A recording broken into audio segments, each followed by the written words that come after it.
Welcome to the J. Scott Outdoors podcast. Today is going to be a fun episode. I've got my hunting partner, my guiding partner, my real estate partner. Sometimes I call him my life coach, Darr Colburn. How you doing?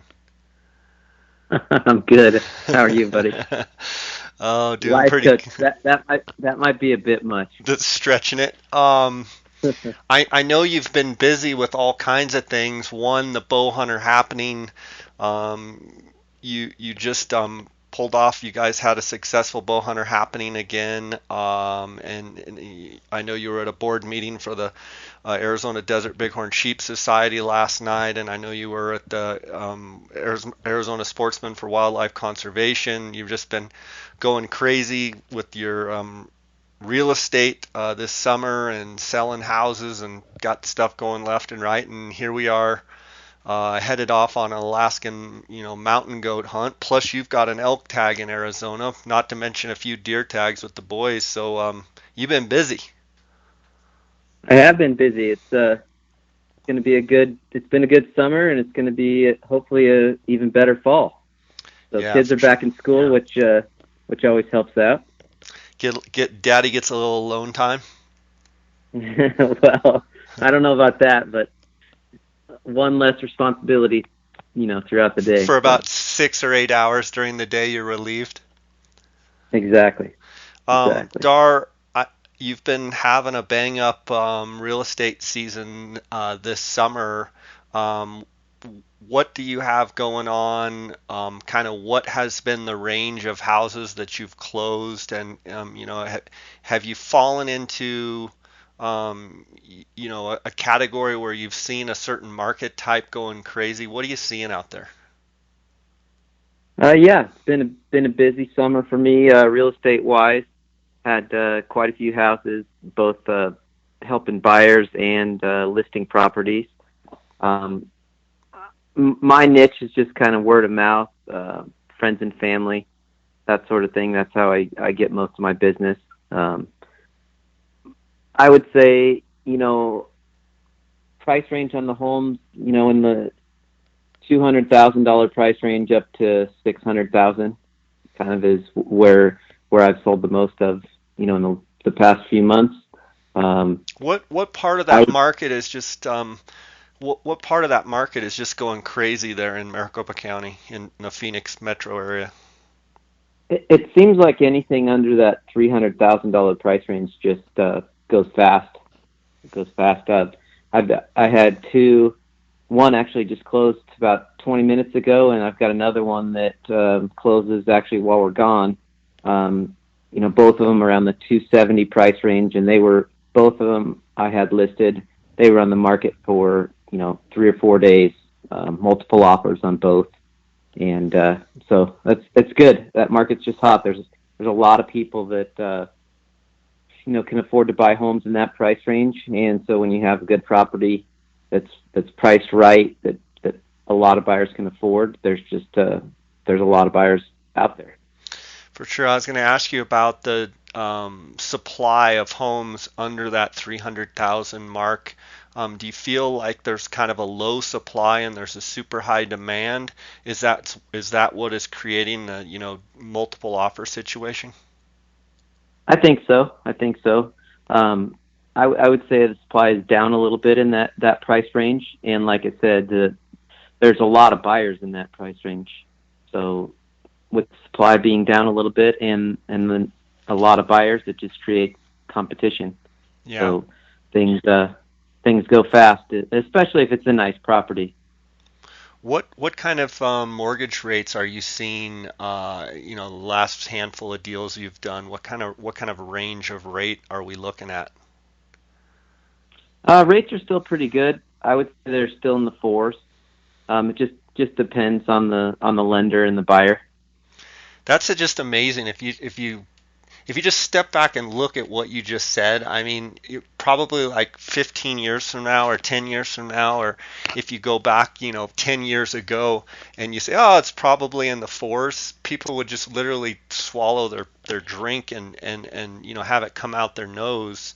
Um, Interest rates being so low have really seemed, in my mind, to spur that. buyer into and seller wanting to sell and upgrade, upgrade their house, or on the buyer side, just wanting to, get in before the rates rise. Are you seeing that as far as, you know, people wanting to make sure they get in and get their house purchased before rates go up? Because inevitably they've got to go up. They've got to go up, but they've been so low for so long. It's kind of, we've been saying they should go up for a while, but they just haven't, which is good. I mean, they've crept up a little bit, Yeah. but yeah, I think our market here, we've recovered. People have some equity in their homes, so like you said, interest rates are low. They can afford a little bit more expensive home because the rates are low. Their payments are lower. Plus, they've got some equity in their homes again, so they're looking to upgrade.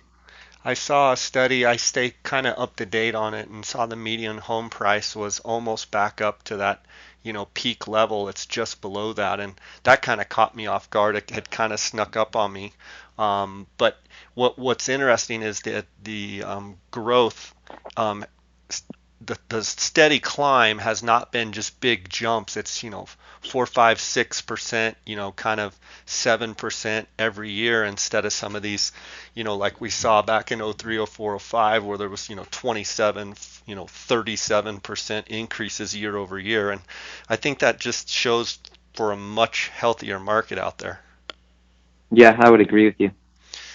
All right, buddy. It's one of those things. I'm surprised you don't have like 6 new listings and 5 houses going into escrow, because we're going to be gone for about a week on this goat hunt. But I'm pumped. I know we've been talking on the phone virtually a couple times a day, if every day for sure, but a couple times a day sometime, just bouncing stuff back and forth on this goat hunt. What's your level of excitement? I know you've got a unbelievable elk tag in the state of Arizona in your pocket as well, but are you full go focused on this goat hunt right now? Yeah, that's all I've been thinking about, honestly. Other than work and family stuff, but uh, yeah, it's. I think that's part of the fun of it is, you get a hunt like this and you get to, have months to prepare, and that's as much fun as the hunt sometimes. Just getting all your stuff together and getting in shape, getting your gear list together, doing your shooting, all that stuff, and the anticipation of the hunt. It's exciting. Yeah, for sure. Now, you had a little bit of an issue with you were going with your bow, and I'm taking your 6.5 Creedmoor. Um, Tell the listeners a little bit about what you just went through with sighting in your bow, and some of the challenges, with your angles that you just faced. Well, yeah, we noticed. I've been shooting obviously all summer.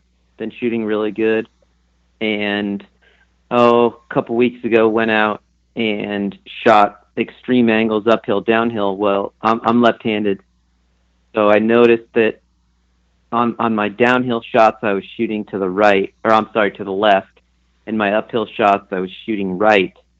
And so I went and had Daniel Willett down at the Arizona Archery Club. Went in and just rechecked everything on the bow press, and everything looked good level wise and everything. Um, so found out that basically there was a leveled the bow in the press, or in the vice grip thing, and then he put a level on the riser that clamped on the riser. So there was two levels basically, one on the sight, one on the riser, both of them level, straight up and down. Then you would tilt the bow forward like a downhill shot, and backwards like an uphill shot in the vise, and both levels stayed level. Well, then we took it out of the vise, and I drew the bow back, and at full draw did the same thing, leveled the levels, pointed downhill like towards the floor, and leveled the clamp on level that was on the bow. And when that was level, my bubble level was not level.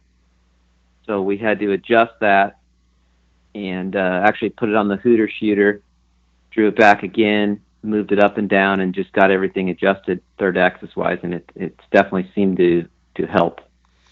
So, did you notice that when you shot today, what did you notice? I noticed that I wasn't shooting left on the downhill, right on the uphill as much anymore. But I also noticed that you really shooting those extreme angles like that, you really got to focus on your grip and your bubble level on your sight once it's set up right. Yeah. Why don't you tell the listeners your setup and what you're shooting and the arrows, broadheads, the whole 9 yards? Sure. I'm shooting a Elite Impulse 31. It's a 60-pound bow. Is that a kid's bow? Yeah, you'd think it was, except it weighs about 8 pounds. I'm just teasing you. Well, see, I think I'm the smarter one because you're carrying my rifle, I'm carrying my bow, but you've got my rifle. So Yeah, you're probably right. I'm not stupid. Yeah, you're probably right. No, but 60-pound bow. I'm shooting a VAP 400. It's about a 350 grain arrow with a 100 grain Wacom broadhead and tight spot quiver. Uh, Spot hog. I think it's called the Fast Eddy sight. It's a double vertical pin sight. It's a mover, so it's got a sight tape on it.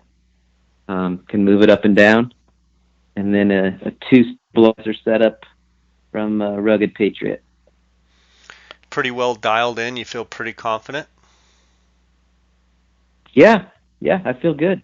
There was I a definitely there was feel a good. little hesitation there. Well, I think the big variable is just going to be, the if it's windy and if the shot's extreme uphill, downhill. I mean, that's And just if I'm shooting over your shoulder with a rifle. yeah, exactly, exactly. So let's back up a little bit. Back in the spring, our buddy Frank Sanders, Alaska Trophy Outfitters up there in Alaska, had called. I was talking to him, and he says, "Hey, you and Darr ever want to go mountain goat hunting?" I said, I really hadn't thought about it. He's like, well, it's a draw. You ought to at least put in. Your odds aren't very good at drawing. And so I called you, and you're like, yeah, let's do it. Let's do it. And I want to say that at the time he said it was like an 8 to 12% chance of draw. So I just, gave him the info, and off we went, thinking, I won't draw. And results come out, and I guess in Alaska this year you're able to do 6 choices, and I don't quote me on this, but 5 or 6 choices, but you're able to put, I believe, all of the same unit in. And I think that upped our odds, and he called and he's like, you guys both drew. um is this an animal that you've always thought you wanted to do? And like, how high on the priority list at, I mean, obviously we're going, but like, are you super pumped about this, or is it just a moderate pumped? What's your level of excitement? No, I'm pretty excited. I think I've actually gotten more excited once I've kind of learned about it. Goat, mountain goat was never super high on the priority list. Um, I've never been to Alaska, and I don't believe you have either. So I knew I always wanted to do an Alaska hunt.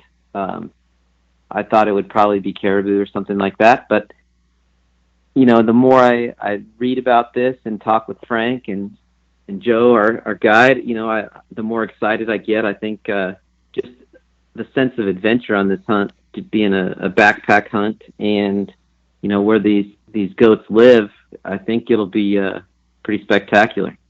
Yeah, that for me, it's all about, I can't even spell mountain goat. Like, I've seen, maybe one or two in my life, like, have no experience with mountain goats. But for me, never been to Alaska, looking forward to a backpack hunt, looking forward to, going to someplace new that I've never been, that I've always wanted to go. I certainly thought like Doll sheep would maybe be the first thing that I would go do if I drew in Alaska or what have you. But here we are. We're going mountain goat hunting. We're flying.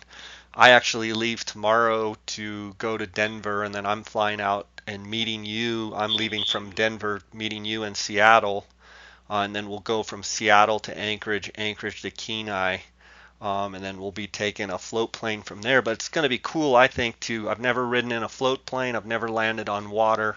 I've never been on a hunt where the forecast shows that 50% chance of rain showers every day. And some of them are 70, 80. I've been watching for like the last month, and there was like a week period where I never saw under 70% chance of rain, and I was just like, oh my goodness, we're desert rats. Like, you know, the first sign of any inclement weather, you and I are like going, well, mama, and so from that aspect, I think it's a challenge. And I think we're up for it. I just think it's going to be a completely different experience, and I'm totally into just going to check it out and experience Alaska. Whether we shoot a goat or don't shoot a goat, it's already going to be a success for me as far as I'm concerned. Just getting to do it. Yeah, I totally agree. It's all about the adventure, and I think the older you get, the more you appreciate the adventure and the friendship and meeting new people and just doing new things. For sure. Let's go over our gear list a little bit, and first let's talk about the food. You can go through your food list, and then I'll go through my food list, and then we'll go into gear because I know people have been wondering what we're going to take. So why don't you go through your food group, and as you go through it, maybe why you chose certain things, and maybe why some things are staying home. Okay, sure. So basically, I'm doing a mountain house dinner and breakfast every day. So I have a dinner and a breakfast for each day we're going to be there, and I have the two per. It's I think it's they say two servings on them, but So, so it's a meal. are all your meals two peas? Yes, Okay. That I'm a little they different on are. that. I didn't probably order properly, but I've got a handful that are two peas, and some of my breakfasts are 1.5s. I tried to get the pro packs when I could. What What is the Pro Pack? I noticed. I did see that the other day. those pro What's the packs are difference? just they vacuum seal it, so I mean I think it's a little bit lighter. I don't know um, the Smaller specifics. packaging, Yes, a basically. little smaller packaging. Okay, So gotcha. I went with, and we might as well kind of do this together. I went with the scrambled eggs with bacon for breakfast, and then I went with that breakfast skillet, and I think I got seven. I went ahead and just got 7 days of everything, even though it might be 6 nights and 7 days. But what did you go with for breakfast? Yeah, I did the same thing. I got the breakfast skillet, and then I also got I believe it's the biscuits and gravy. Okay, I saw that one. Um, it looked pretty good, but okay, so that's your breakfast, and then you said the dinners. What flavors did you go with for dinner? I think I got the chicken and rice, the spaghetti, lasagna. I think there's a beef stroganoff. I kind of mixed it up, Yeah, I did the too. standard. I went with beef stroganoff, lasagna, and I think there's like an Italian pepper steak or something like that in vegetables. Mm-hmm. Yep. Um, I was going to tell you the other thing. I'm bringing a couple of oatmeal packets that are like a blueberry flaxseed oatmeal because they're pretty light, just in case we stay longer.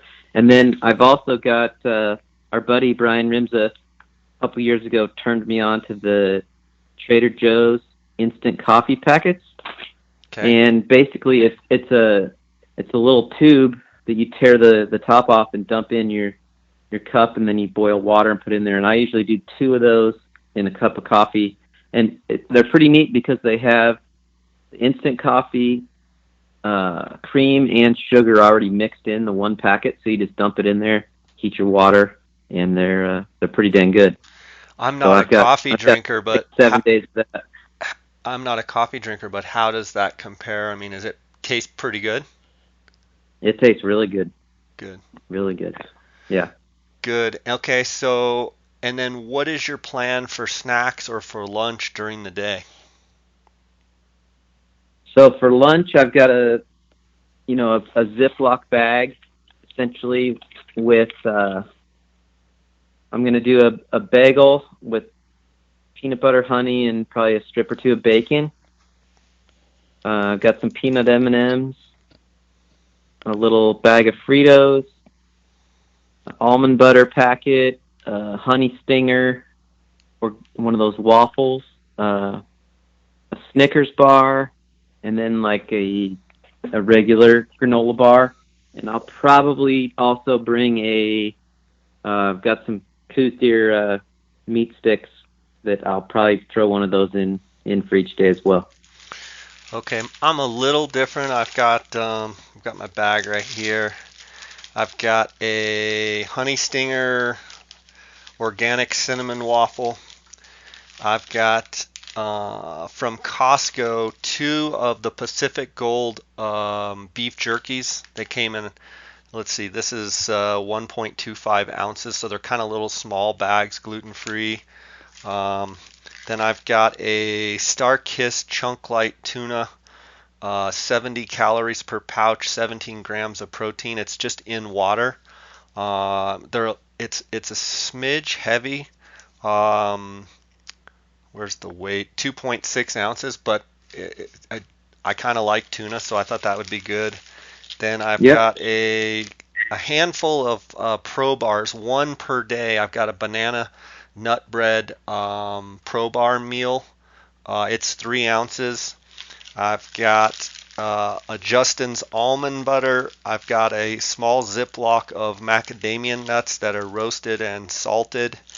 And then I've got Honey Stinger organic pink lemonade chews that it says they weigh. This package weighs 1.8 ounces, and I thought I'd go over. So my total food weight, my mountain houses are coming in at 2 pounds, 8.25 ounces, and that's 45.21 ounces total, so that's 2.8 pounds. And my snacks, which every day, That that's go that's ahead. not per day. That's the total That's my for the total, yes. trip. So the snack pack that I just read off, 7 days of that snack pack weighs, let's see, 8.5 pounds. So I guess each one of them is a little bit more than a pound. So I've got 7 bags and they weigh 8.5 pounds. So my total food weight is 11.3 ounces, or excuse me, 11 pounds, 3 ounces. But the only thing, oh, I forgot to add also, I bought a package since you told me last night of those thin bagels or bagel thins or Yep. whatever. Yep. hmm So that's in my weight too. So 11.3 pounds for my total food weight. Now that's not including any water. Yeah, that's not bad.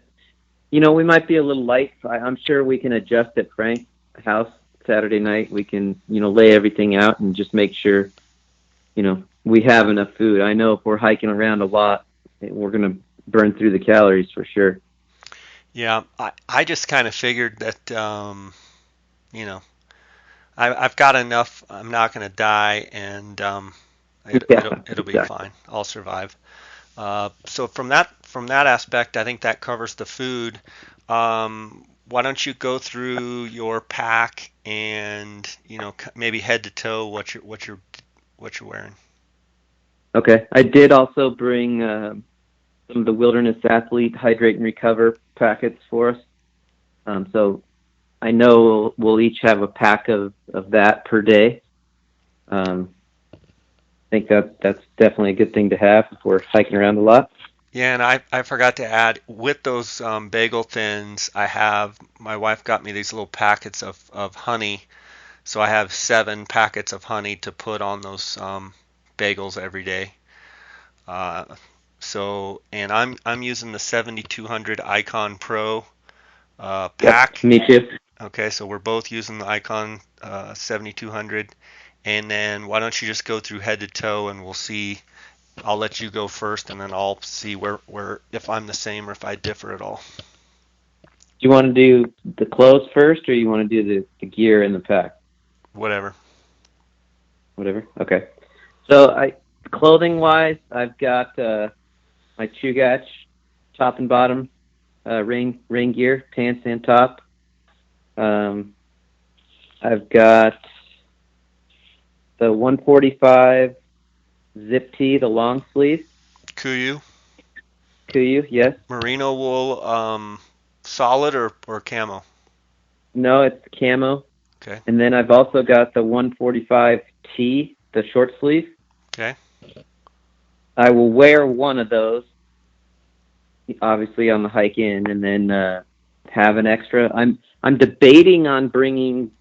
I have one out. I'm just not sure if I'm going to take it yet. A solid 145 zip tee as well, just to potentially sleep in, keep at camp. If one gets wet. Mm-hmm. I've got the Kuiu Gators, the big Gators. Yukon. The Yukon Gator. The Icon cap, the real lightweight cap. The Guide pant from Kuiu. Got that. I got the Kuiu belt. For the top, I've got a Peloton hooded, the 240 full zip jacket. And then I also am bringing the new Super Down jacket, the lighter weight one, the newer version, the Ultra. Mm-hmm. And I have, as of right now, I've got the Super Down, the zip off pants in my pack as well.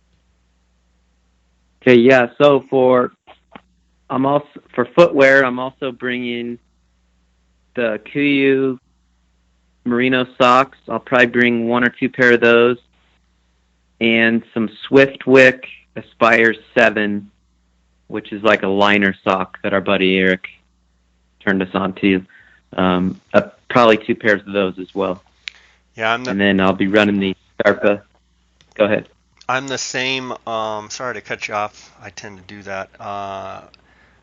Eric Johnson, our buddy, lives in Jackson, Wyoming. He's done several Ironmans. He's a mountain hunter. He's killed a bunch of sheep and hunts up in the Northwest Territories, hunts the Yukon, hunts all over. He kind of he said that he likes wearing those Aspire 7 Swiftwick sock liners, and then I told you about them. You told Brian Rimza about them, and we all three like them. They've got a really good feel, and they feel really good under the Kuiu sock. And you're running the Rebel K's as well, which I am as well. How have your Rebel K's been for you, and what are your thoughts? How do you think they're going to perform? I think they'll be good. I love how lightweight they are.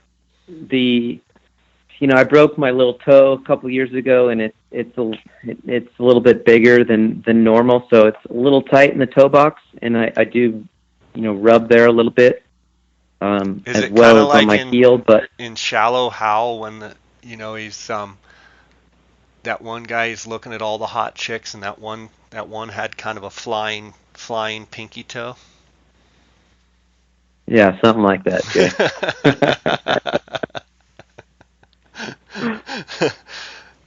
Did you notice in the boot that they're not going to win any beauty contest, and they definitely don't smell the best either. Yeah, that's gotten better though with the merino socks. That's for sure. Yeah, we'll see about that. I'm glad we're taking separate tents. Yeah. As far as the one thing I was going to say about those Swiftwick socks. Yeah. They're a liner sock, but I've worn liners before, and they're a little bit not very tight almost. They're loose fitting, the liners I've worn, and so they can crinkle up, where these Swiftwicks are they're tighter, but they have more elastic in them or something, so they don't seem to slide around on my feet. And our feet have definitely been drier wearing those. Yeah. Underneath. Yeah, Eric pointed out that he likes the feel of that Swiftwick, and so I mean it's funny how he likes them, I like them, you like them, Remza likes them. Um, we'll see how they do after this hunt, but I'm running the same thing. The Scarpa, the Rebel K, the Kuyu Rebel Ks, the Swiftwick liner, and the Kuyu sock. I think you covered everything that you're wearing. I'm going with the guide pant. Frank told us to wear the guide pant because of the Devil's Club.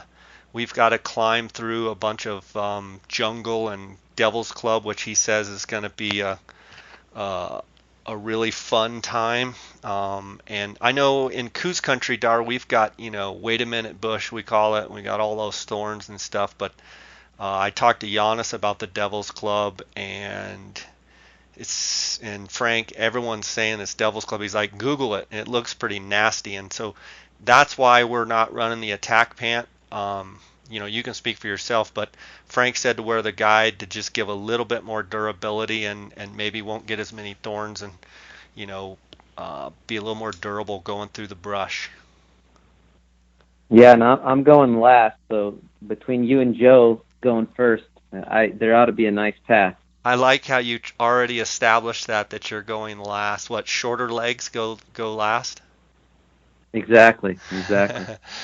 I'm really running kind of the same gear. I'm running the guide pant. I'm running a 145 Ultra Merino Zip Tee solid, and then I'm running the 240 Kuiu 240 Peloton hoodie. And then I'll have the Ultra Super Down in my pack and the pants, and then the Chugach tops and bottom for rain gear, and just the regular, I don't know, you said the Icon hat. I'm pretty sure that's the one I have.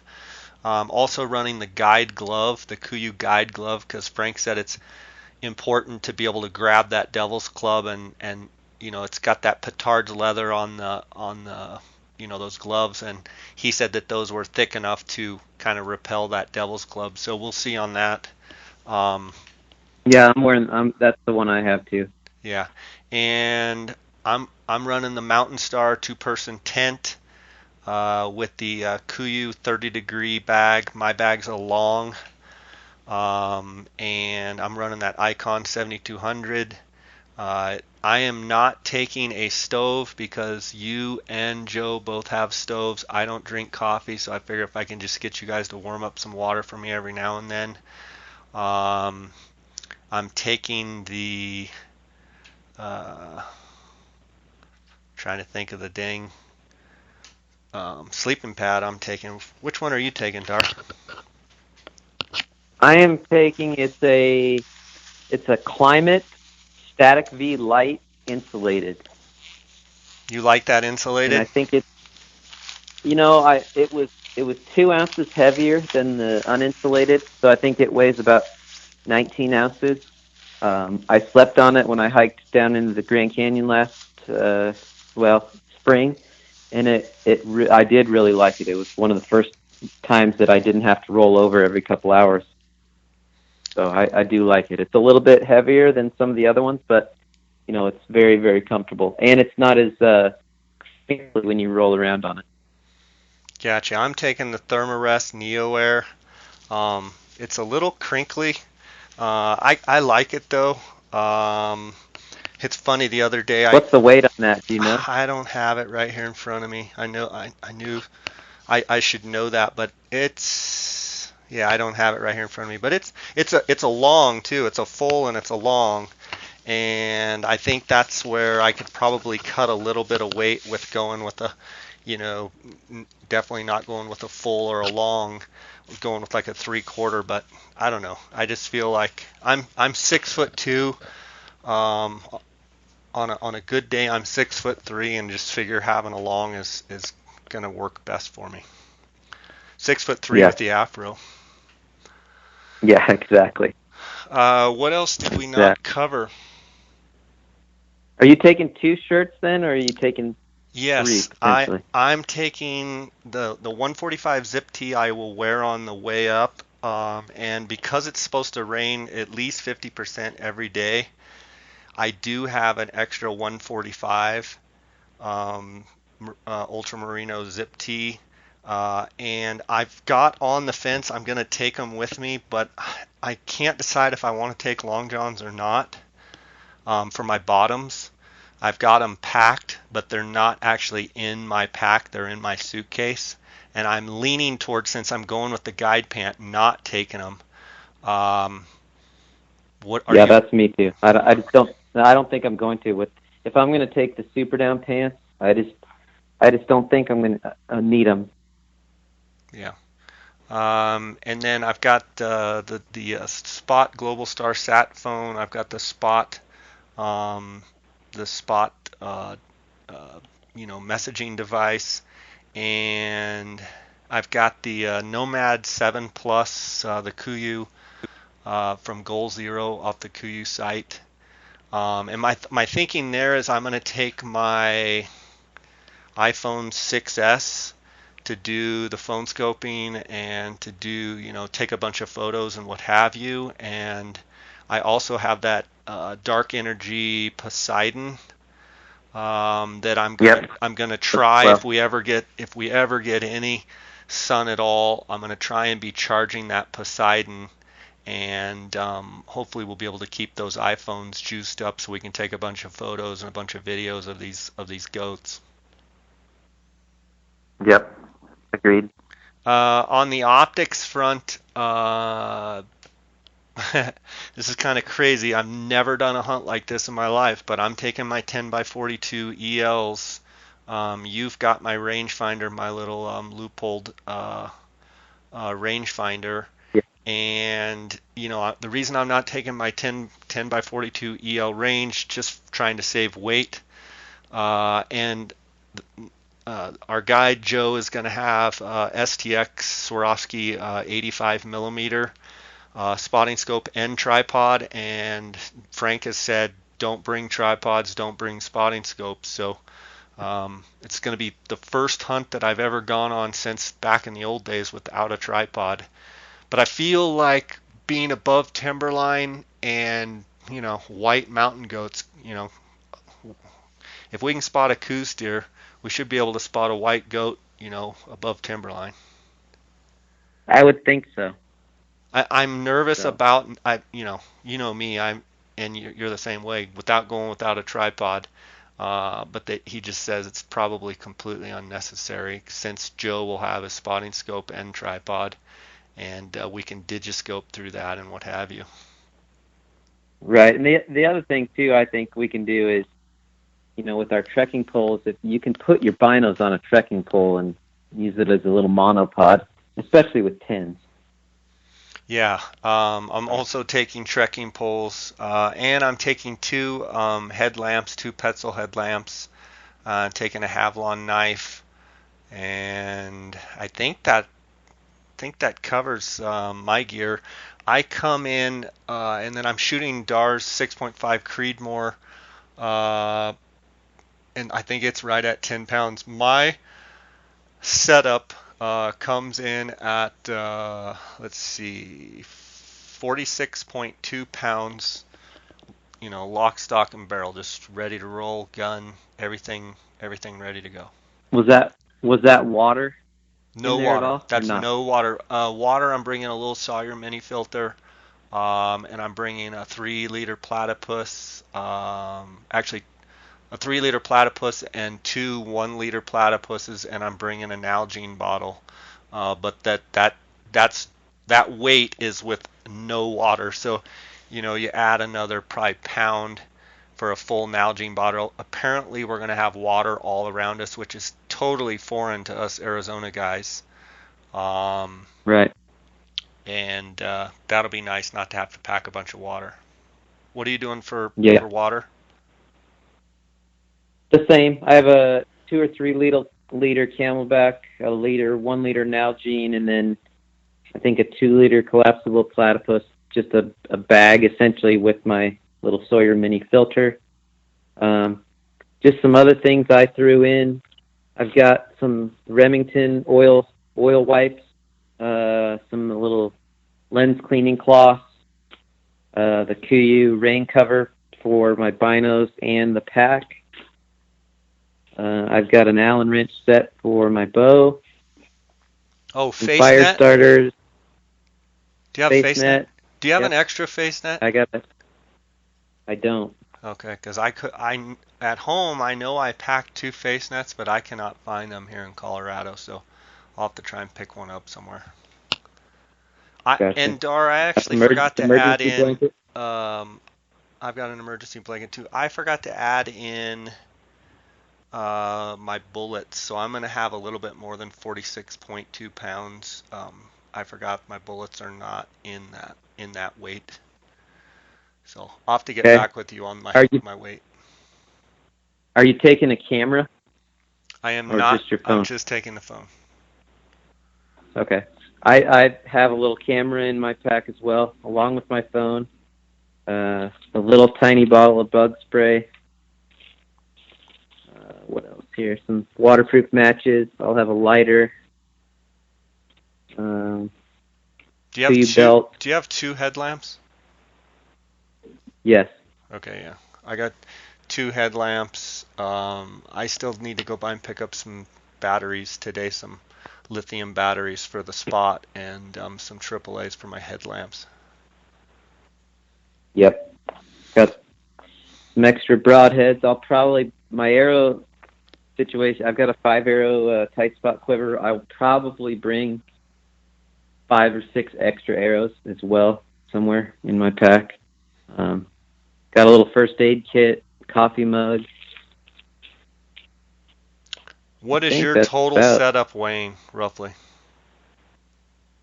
I think I'm going to be about the same. I think I was about 45, 46 pounds last time I weighed it. But that was with some water. That was with a couple liters of water. Okay. Now the guys are saying that they just drink straight out of the streams and they don't purify the water and none of their hunters do and all of that. Are you going to game time it there and decide, or are you definitely going to purify everything? I'll just see how it goes. Yeah, I mean, I have the filter. It weighs nothing, essentially. It's a few ounces, so I think it's worth having. Yeah. Yeah. But so Darl, game time decision.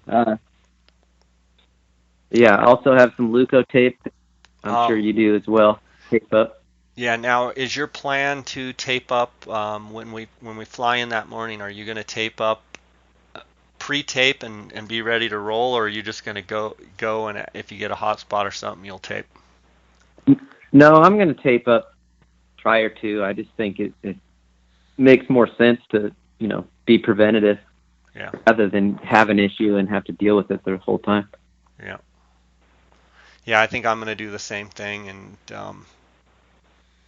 yeah. So well, it sounds like we've covered the gear list pretty good, and yeah, I'll meet you in Seattle, and then we'll be from there. We'll fly up together to Anchorage, and then on into Kenai, and then we'll stay the night there at Frank's, the outfitter, and then we'll.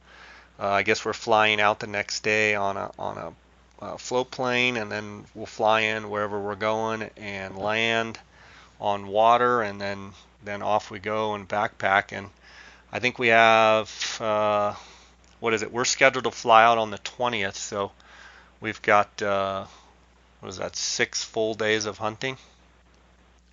Yeah, I think so. So And then also I have the Kuiu game bags and some dry bags, all the stuff that's going to be in as well, which I'm sure you do as well. yeah, everything, all my extra clothes, my sleeping bag, everything's in the Kuyu dry bags, and I also have the quarter Kuyu bags, and I have the little actual zip bags for specialty meat and stuff. Um, what let's shift gears a little bit. As far as going into the hunt, your expectations as far as trophy quality or what you want to harvest, do you have anything set in your mind, or do you just want to come back with a good goat? Yeah, I just want to come back with a good goat.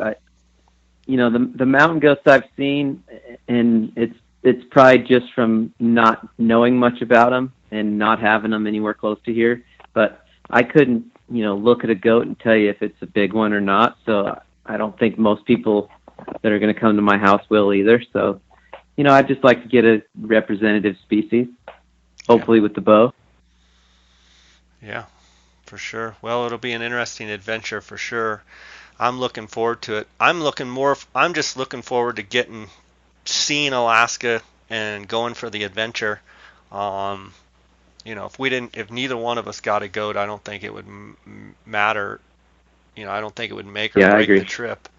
It'd just be fun I to agree. go, and yeah, hopefully we'll have some success. Um, Man, you've got a great elk tag coming up.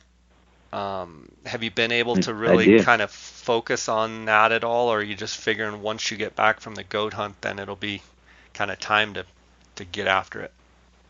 Yeah, no, I haven't even really been thinking about it much. There's just I'll scout once we get back from Alaska, and those bulls are going to rub and they're going to move, so it's I don't want to say it's pointless, but I know the unit, so the bulls are going to move and things are going to change in the next few weeks. So I'll start scouting once I get back. Thinking about what you're going to try and accomplish as far as what you're going to hold out for or bull that you're going to be looking for. You've killed a 370, so I mean, is your mindset going into the hunt that you're going to try and better what you've already done, or are you just going to kind of take it as it comes and see what you can find and then go from there? Yeah, that's my goal, but things can change too once the hunt starts. If I'm not seeing elk like that, then I'm just going to go have a good time and enjoy it. So that's the PC answer, but what's the real answer? You're going to try and kill a giant? Always, every time. But sometimes it works out, sometimes it doesn't. I'm not going to let that dictate whether or not I have a good hunt. You know Yeah, what I mean? yeah. Yeah, it's going to be I'm just sick that I'm not going to be there. I had already made arrangements to go to Jackson Hole, and then you drew the tag, and I was just like, oh my goodness. But probably the last thing you need is me there charging around and telling you what to do. Uh, it'll be fun either way. I always love hunting with you, but it'll be fun for sure.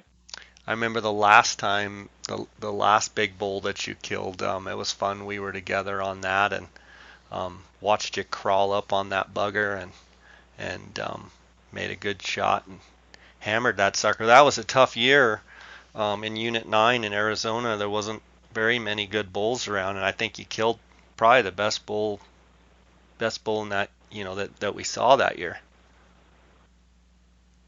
Yeah, it's debatable. I don't know. That other one was pretty nice that I almost got a shot at as well. But yeah, there was definitely not big bulls running around everywhere. We had to work for it, but it I think that made it that much more special when we got that one with a couple days left of the hunt. You've been really working on your calls though and honing your calling, and you're known for someone that doesn't, you call everything and you only want to call your elk, right? Yeah, Talk a little bit I about think that. I used to tease you, and I would always post a video or something and say something like, "No elk calls were used in this scene" or something like that, because I knew it drove you nuts. Yeah, so your method, you just like getting them fired up, listening for them, and then slipping in on them. Yeah, I do. I mean, I just I've never been a great caller, and so for me personally, I've just taken the approach that if they're calling or they're bugling, I can slip in there quietly. They don't know I'm there until it's too late, and sometimes it works, sometimes it doesn't. Um, but there's more than one way to skin a cat, definitely. Yeah, I do remember the videos where you say no elk calls were used in the filming of this hunt. Exactly. Yep. Well, buddy, Well, when with you, it's I might as well not even carry a call. So Why? Because I'm calling all the time. I never shut up. no, just because you're so good at it, it's like why would I even have a call? Oh, And gotcha. if they're gonna bugle, then I'll go slip in on 'em. Gotcha. Well, you should. Everything should be good this year. Feed looks good. Rain's been steady. The elk should be feeling good. The dates are good. Um, I think you're going to have a really good hunt. It won't surprise me at all if you kill a really big one. And yeah, let's get on with this goat hunt. It's been fun having you on, and it'll be interesting to see what works best for us, maybe some changes. I've got that Dall sheep hunt next year in the Northwest Territory, so this is kind of a, a you know, a, a starter, so Trial to run. speak, trial run. Yeah. Yeah, that's what I was looking for. And I'm sure there'll be a few things that I'll tweak and change. And I'm excited. Rimsa and Jonesy are going to the Northwest Territories, hunting with the same outfitter that I am. And so also my buddy Travis and Brad from Texas are going to the same place. So should be able to get some good feedback from them. And it's kind of fun tweaking and playing with this gear, and figuring out what works best for your body and what have you. Don't you enjoy it? Yeah, I do. I do. And how, trying to tune everything in, what you really need and what you really can live without. So, For sure. Well, I want to thank you for coming on. I want to thank you for all the years of being a great hunting partner, and we've had a lot of really good times and a lot of really good hunts. And I think this mountain goat hunt will just be another one to add to those experiences and memories. And it's gonna be a fun time. I look forward to seeing Seattle, and yeah, we'll let the games begin and see how it shakes out. But one thing I can promise you is we're going to get wet. yeah, I think so. So, hey, let's go have a good adventure and make some more stories. That sounds good, buddy. Well, I'll see you in Seattle, and I want to thank the listeners for tuning in to this podcast and giving such loyal support. I want to thank the sponsors, GoHunt.com, Insider, and you can use the JScott promo code when you sign up for the Insider. And when you do that, you're automatically going to get a $50 store credit to the to the Go Hunt gift gear shop. And they also are the best Western hunting resource for figuring out harvest statistics and draw odds and finding those little hidden gem hunts all across the West. Go check them out. Also, Kuyu Ultralight Hunting. Make sure to find out where the Kuyu Mobile Showroom is at. They're going to be in Kansas City actually this weekend, Kansas City, Missouri. Make sure to stop in there and check them out. Phonescope.com. Use the JScott16 promo code. You get a 10% discount. And the Outdoorsmans.com, the Optics Authority. 1-800-291-8065. Use the JScott promo code. You're going to get a 10% discount there at the Outdoorsmans. Guys, if you have any questions, any comments about our gear, or anybody you want to hear on the podcast, feel free to email me at jscottoutdoors@gmail.com. Follow along on Darr's Instagram, Darr Colburn, at Darr Colburn on Instagram, and follow my Instagram at jscottoutdoors. And Darr, let's go have a good time, and yeah, we'll have some stories for the listeners when we get back. Sounds good. I'll see you in a couple days. See you in Seattle. All right. Thanks, Jay.